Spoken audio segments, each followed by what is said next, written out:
कर रहे हैं, फिर भी हम माजूर रहते भी आम आदमी से भी कम नहीं बोल के हम क्या है कि वो हमारे ताकत से भी जास्ती हम काम कर रहे हैं। मगर क्या है कि ऐसा ये ऑफिसर वहाँ पर बेंगलुरु से ऑर्डर करे सो है कि इस तरह से तनख्वाह कट करे सो हम हमारी क्या है कि दर्दनाक कहानी किसको बताना। इसीलिए हम आज इस यहाँ गुलबर्गा डिस्ट्रिक्ट में पत्रिका गोष्ठी कर रहे हैं। नमस्कार, प्रणाम, अस्सलाम वालेकुम। हम कर्नाटक राज्य में आज हम नवा कर्नाटक VRW MRW संघ के तरफ से हम क्या है कि पत्रिका गोष्ठी कर रहे हैं, क्योंकि जो हमारे ग्राम पंचायत में VRW और कारपोरेशन में URW, तालुका पंचायत में MRW स्टाइपेंड पे काम कर रहे हैं, ये 2007 और 8 से कर रहे हैं, क्योंकि इनको 750 से लेके तनख्वाह थी इनकी। अब क्या है कि एक 9,000 दे रहे थे VRW URW को और MRW को 15,000 दे रहे थे। अब 2 महीने से 1,000 रुपए जास्ती करे हैं। 16,000 MRW को, 10,000 VRW URW को दे रहे हैं। इसके बावजूद भी क्या है कि ग्राम पंचायत में बायोमेट्रिक पंचतंत्र 2 बोल के करे हैं, क्योंकि सुबह इन करते हैं और शाम में क्या है कि आउट करना बोले तो जहाँ पर कंप्यूटर ऑपरेटर, डाटा ऑपरेटर नहीं रहते, और डाटा ऑपरेटर रहे तो भी क्या है कि उन्होंने अपने फील्ड में जाते हैं, उन्होंने नहीं चाहते उधर का उधर घर पे चले जाते हैं। और उसके जरिए भी क्या है कि उन्होंने कभी सुबह 11 बजे आते हैं, 12 बजे आते हैं, आए तो भी उनके फील्ड वर्क को जाते हैं। हमारे कार्यकर्ता को वहां पर बिठा के ये बाद में करोगे, हम आते हैं बोल के ऐसा बिठा के 12 बजे 11 बजे बायोमेट्रिक कर ले रहे। उनके क्या है कि उनकी तनख्वाह कट हो रही है। कैसा बोले तो इन बोले तो 300 टोटल 330 रुपए पड़ता है उनको एक दिन को। उसमें इन एक करे तो 150 153 रुपए होता, 165 रुपए होता समझो। तो उस तरीके से क्या है कि ऑल ओवर कर्नाटक में इस तरह से क्या है कि तनख्वाह कर रहे हैं। अब इनको भी क्या है कि बीवी है, बच्चे हैं, और बच्चों को अच्छी तालीम देना है, मदरसे को डालना है, इस तरह से क्या है कि कर रहे हैं।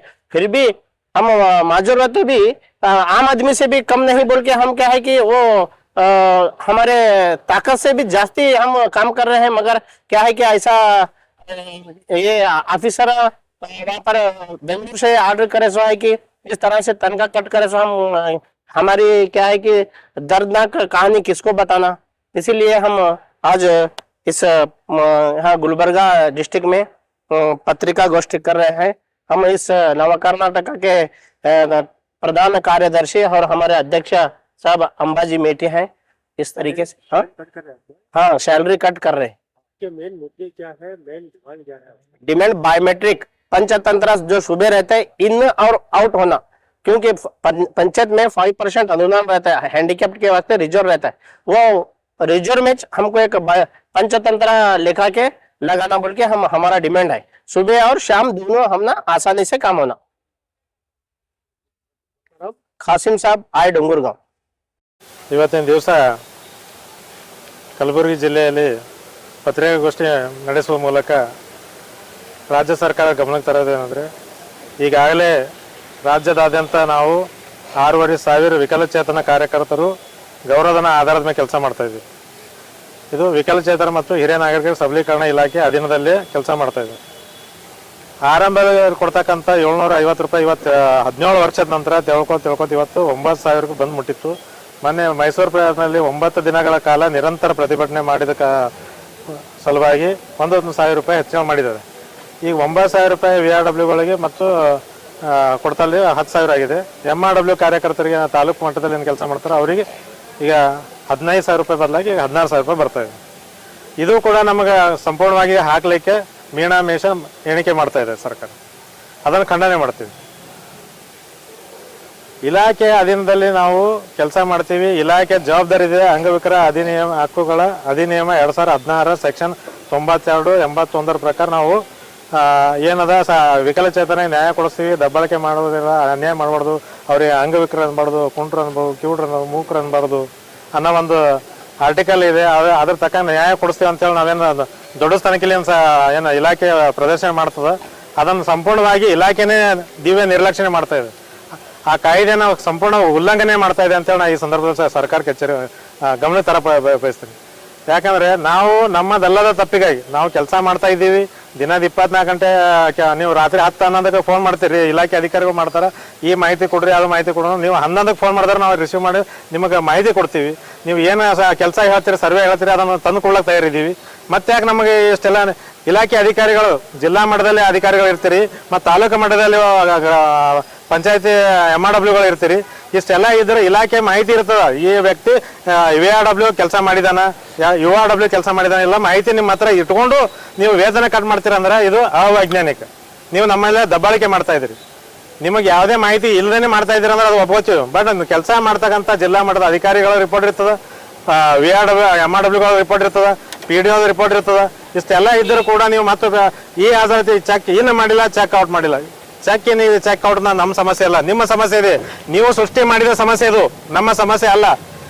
ನೀವು ನಮಗೆ ಸ್ವತಂತ್ರವಾಗಿ 6,000 ಕಾರ್ಯಕರ್ತರು ನಾವು ನಿಮ್ಮ ಇಲಾಖೆ ಅಧೀನದಲ್ಲಿ ಕೆಲಸ ಮಾಡ್ತೀವಿ. ನಮ್ಮ ಭವಿಷ್ಯ ರೂಪಿಸಬೇಕಾದ ಜವಾಬ್ದಾರಿ ನಿಮ್ದಿದೆ.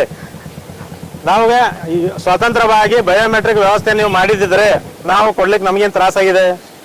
ನಾವು ಬೆಳಗ್ಗೆ ಇನ್ನೂ ಮಾಡ್ತೀವಿ, ಸಾಯಂಕಾಲ ಚೆಕ್ನು ಮಾಡ್ತೀವಿ. 10 ಗಂಟೆಗೆ ನಮಗೆ ಏನು ಮಾಡ್ತೀವಿ, ನಮಗೆ ಅದೇನು ಸಮಸ್ಯೆ ಇಲ್ಲ, ನಾವು ಹೋಗ್ತೀವಿ, ಕೆಲಸ ಮಾಡ್ತೀವಿ. ನಾವು ಮಾಡಬೇಕಾದ ಕೆಲಸ, ಇಲಾಖೆ ಕೊಡುವಂಥ ಕೆಲಸಗಳು ಫೀಲ್ಡ್ ವರ್ಕ್ ಇದೆ. ಆ ಪಂಚಾಯತಿಯಲ್ಲಿ ವ್ಯಾಪ್ತಿಯಲ್ಲಿ ಬರ್ತಕ್ಕಂಥ ಹಳ್ಳಿಗಳನ್ನು ಸುತ್ತಾಡಿ ಸರ್ವೆ ಮಾಡಿಕೊಡ್ಬೇಕು, ಅಂಗವಿಕಲರಿಗೆ ರಿಪೋರ್ಟ್ ಕೊಡಬೇಕು.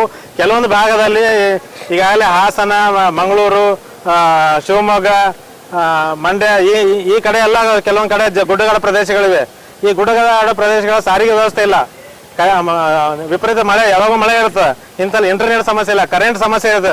ಈ ಎಲ್ಲ ಸಮಸ್ಯೆಗಳು ಇದ್ರೂ ಕೂಡ ಮತ್ತೆ ಮೇಲಾಗಿ ಇಲಾಖೆ ನಮಗೆ ಬಯೋಮೆಟ್ರಿಕ್ ವ್ಯವಸ್ಥೆ ಮಾಡಿಲ್ಲ. ಹಾಗಾದ್ರೆ ನಾವು ಬಯೋಮೆಟ್ರಿಕ್ ಚೆಕ್ಔಟ್ ಕೊಡೋದಿಲ್ಲಿ. ವಾಪಸ್ ಹೋಗಿ ನಾವು ಫೀಲ್ಡ್ ಮ್ಯಾಗ ಹೋಗಿ 10-12 ಕಿಲೋಮೀಟರ್ ಔಟ್ ಹೋಗಿರ್ತೀವಿ ಕಚೇರಿಯಿಂದ. ವಾಪಸ್ ಬರೋಕ್ಲೇ ನಮಗೆ ಸೌಲಭ್ಯಗಳಿಲ್ಲ.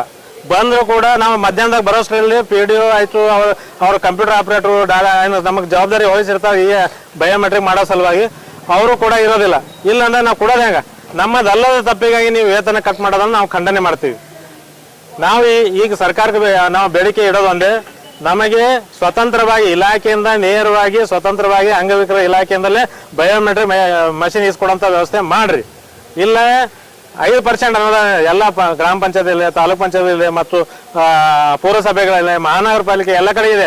ಆ ಅನುದಾನದಲ್ಲಿ 5% ಅನುದಾನದಲ್ಲಿ ಬಯೋಮೆಟ್ರಿಕ್ ಮಷಿನ್ ಸ್ವತಂತ್ರವಾಗಿ ಅಳವಡಿಸಿದ್ರೆ ನಮಗೆ ಯಾರ್ದು ಅಭ್ಯಂತರ ನಾವು ನೇರವಾಗಿ ಕೊಡ್ತೀವಿ, ಚೆಕ್ ಇನ್ ಚೆಕ್ ಔಟ್ ಎರಡೂ ಮಾಡ್ತೀವಿ. ಅದನ್ನೂ ಆಗಲ್ಲ ಅಂತಂದ್ರೆ ನಾವು ಇಲಾಖೆಯ ನಿರ್ದೇಶಕರಿಗೆ ಒಂದು 5-6 ತಿಂಗಳ ಹಿಂದನೇ ಹೇಳಿದೆ, ಚರ್ಚೆ ಮಾಡಿದೆ ನಾನು. ಈ ಬಯೋಮೆಟ್ರಿಕ್ ಮಷಿನ್ ಸ್ವತಂತ್ರವಾಗಿ ಇಲಾಖೆ ಇಸ್ಕೊಡ್ರೆ ಒಬ್ಬ ಕಾರ್ಯಕರ್ತನ ಸಲುವಾಗಿ ನಾವು ಹೆಂಗೆ ಇಸ್ಕೊಳ್ಳೋಕ್ಕಾಗ್ತದೆ? ಸರಿ, ಬೇಡ, ಔಟ್ ಚೆಕ್ ಸಮಸ್ಯೆ ಆಗ್ತಿಲ್ಲ, ಔಟ್ ಸಮಸ್ಯೆ ಆಗ್ತದೆ. ಔಟ್ ಸಮಸ್ಯೆ ಸಲುವಾಗಿ ನಮ್ಮ ಮೊಬೈಲ್ನಲ್ಲಿ ಆ್ಯಪ್ ಡೆವಲಪ್ಮೆಂಟ್ ಮಾಡಿಕೊಡ್ರಿ. ಆ ಪಂಚಾಯತಿಯ ಲೊಕೇಶನ್ ವ್ಯಾಪ್ತಿ ಒಳಗಡೆ ನಾವು ಹೋಗಿ ಔಟ್ ಚೆಕ್ಔಟ್ ಮಾಡ್ತೀವಿ. ಇದು ಸಮಸ್ಯೆ ಆಗಲ್ಲ. ನೀವು ಯಾವುದೇ ಸೌಲಭ್ಯಗಳು ಕೊಡಲಾರ್ದೆ ನಮಗೆ ಮೊಬೈಲ್ನಲ್ಲೂ ಅವಕಾಶ ಕೊಟ್ಟಿಲ್ಲ, ಜೊತೆಗೆ ಸ್ವತಂತ್ರ ಬಯೋಮೆಟ್ರಿಕ್ ಇಸ್ಕೊಟ್ಟಿಲ್ಲ. ಈ ಎಲ್ಲ ಸಮಸ್ಯೆಗಳು ನೀವು ಕ್ರಿಯೇಟ್ ಮಾಡಿದ್ದು, ನಿಮ್ಮ ಸಮಸ್ಯೆಗಾಗಿ ನಮ್ಮ ಪೇಮೆಂಟ್ ಕಟ್ ಮಾಡೋದು ಯಾವ ನ್ಯಾಯ ಸರ್ ಅಂತ ಕೇಳ್ತಾ ಇದ್ದೀವಿ. ಇದೇ ರೀತಿ ಆದರೆ ನಾವು ಇಡೀ ರಾಜ್ಯದ 6,500 ಕಾರ್ಯಕರ್ತರನ್ನು ಕರ್ಕೊಂಡು ನಮ್ಮ ಇಲಾಖೆಯ ಸಚಿವರಾದಂಥ ಸನ್ಮಾನ್ಯ ಶ್ರೀಮತಿ ಲಕ್ಷ್ಮೀ ಹೆಬ್ಬಾಳ್ಕರ್ ಅವರ ಮನೆಯನ್ನು ಬೆಳಗಾವಿಯಲ್ಲಿದೆ, ಬೆಳಗಾವದ ನಿವೇಶನ ಮುಂದೆ ಹೋಗಿ ಮನೆಯ ಮುಂದೆ ಧರಣಿ ಸತ್ಯಾಗ್ರಹ ಕೊಡ್ಬೇಕಂತಂದ್ರೆ ಸರ್ಕಾರಕ್ಕೆ ಎಚ್ಚರಿಕೆ ಕೊಡ್ತೀವಿ.